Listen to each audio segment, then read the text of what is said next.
Aujourd'hui, nous allons réaliser des bouillons cubes faits maison, sans additifs et en plus super économiques.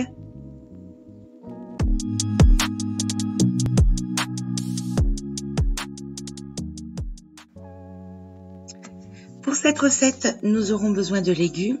J'ai utilisé des carottes, des poireaux, du persil, des navets en fin de vie, un gros oignon, 2 gousses d'ail et 100 g de sel. J'ai oublié le céleri que j'avais dans mon congélateur. C'est dommage. Ça parfume très bien les bouillons.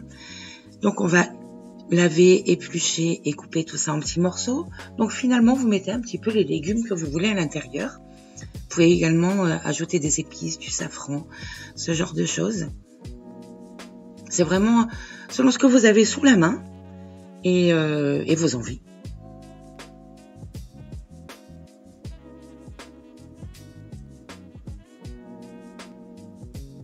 Donc c'est une recette économique et qui a l'avantage d'être saine, contrairement à ce qu'on trouve dans nos supermarchés. Donc on va faire revenir tout ça dans un filet d'huile d'olive. Donc on va commencer par un quart d'heure de cuisson à feu moyen en remuant régulièrement.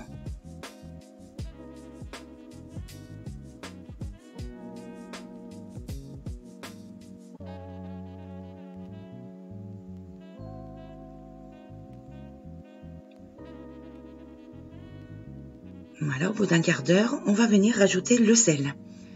Donc le sel, les quantités paraissent énormes et j'ai réduit par rapport à ce que la plupart des gens mettent.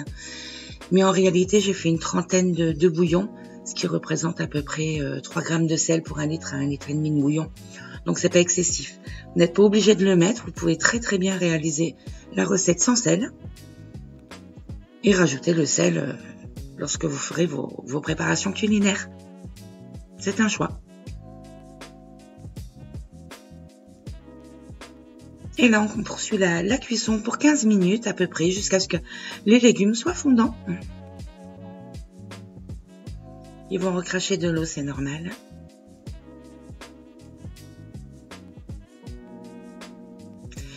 Et ensuite, on verse tout ça dans un saladier et on va le passer au mixeur jusqu'à avoir la consistance d'une purée. Ensuite, on va revenir mettre notre préparation dans une poêle et on va la faire sécher sur feu doux. Donc pendant une vingtaine à une trentaine de minutes. En remuant sans cesse, il faut faire sécher au maximum la préparation.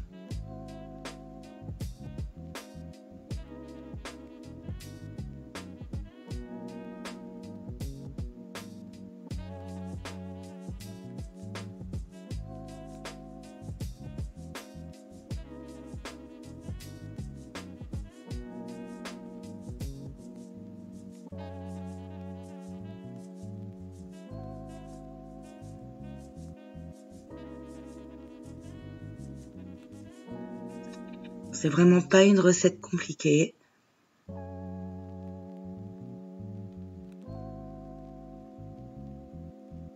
Et voilà, passé ce temps, on va mettre tout ça dans un bac à glaçons ou un petit moule en silicone, comme ça c'est super pratique.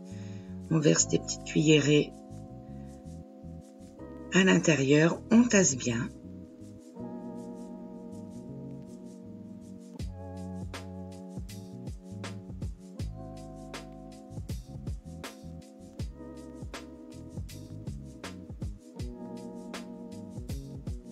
Donc la préparation ne figera pas si vous mettez le sel au congélateur. Elle restera un petit peu molle, c'est normal.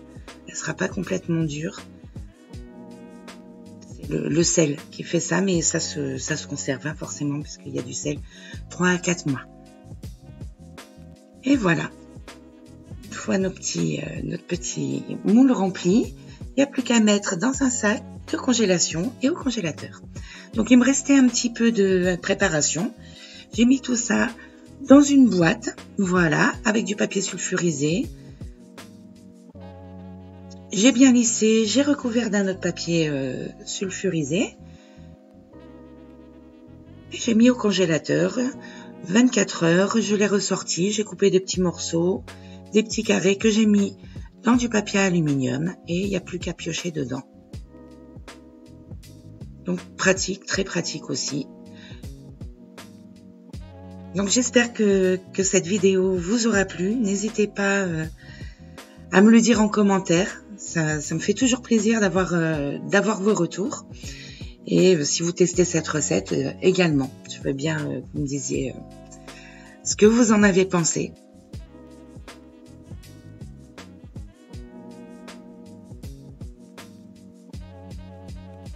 Et voilà, je vous dis à très bientôt pour de nouvelles recettes. Au revoir!